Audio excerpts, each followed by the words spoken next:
ይሄ የምታዩት ደግሞ መስጂድ አልጂን ይባላል።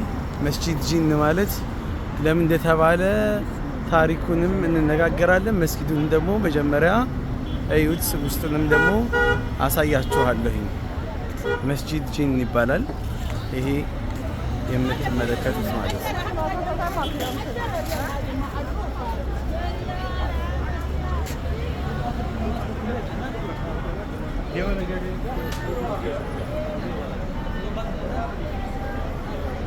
አሁን ተዘግቷል። ይኸውላችሁ የወንዶች መስገጃ ይሄ ነው። እዚህ ጋር የሚሰግዱት ስለተዘጋ ነው። ውስጡ አሳያችሁ ነበረ፣ ተዘግቷል።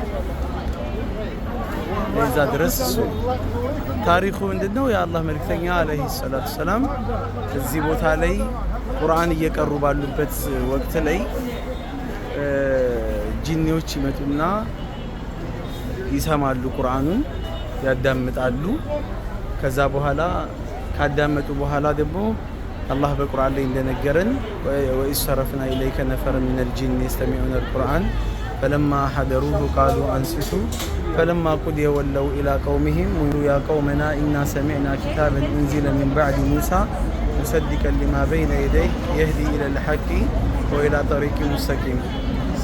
ሰዎች ጂኒዎች እዚህ ቦታ ላይ ተሰብስበው ቁርአን ከሰሙ በኋላ ያው እኛ ህዝቦቻችን ወይ ብለው ዳዕዋ ጀመሩ። እኛ ከሙሳ በኋላ መልእክት ሰምተናል። በጣም የሚያጅብ የሚገርም የሆነ መልእክት ነው እና ሰዎች ወይ እመኑ፣ ስለሙ፣ እስልምናን ተቀበሉ፣ ይሄን ቁርአንን ተከተሉ ብለው ዳዕዋውን ከዚህ ሰምተው የነቢዩን ቁርአን ከዚህ ሰምተው ዓለም ላይ ለወገኖቻቸው ለጂኒ ወገኖቻቸው ያሰራጩበት ቦታ መነሻቸው ይህ ነው። መስጂድ አልጂን የሚባለው የጂኖች በጂኖች ስም የተሰየመው መስጂድ ነው። ጂኒዎች ከሰዎች ጋር አብረው ይቀላቀላሉ፣ አብረው ይሰግዳሉ፣ አብረው ሌሎችን ኸይር ነገሮችን ያደርጋሉ። ሸር ከሚሰሩት ጋርም አሉ፣ ኸይር ከሚሰሩት ጋርም አሉ። ከጂኒዎች ውስጥ ሸረኛ አለ፣ መጥፎ፣ እንደዚህም ደግሞ ኸይረኛ አለ፣ ጥሩ፣ ጀነት የሚገባም አለ፣ ጀሃነም የሚገባም አለ።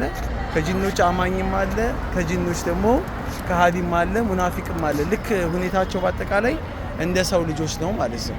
እና ይሄ የተሰየመበት ምክንያት በዛ ምክንያት ነው። ዳዕዋቸውን ያስፋፉበት ቦታ አማኝ ጂኒዎች ማለት ነው። ሰላም አለይኩም ወራህመቱላሂ ወበረካቱ።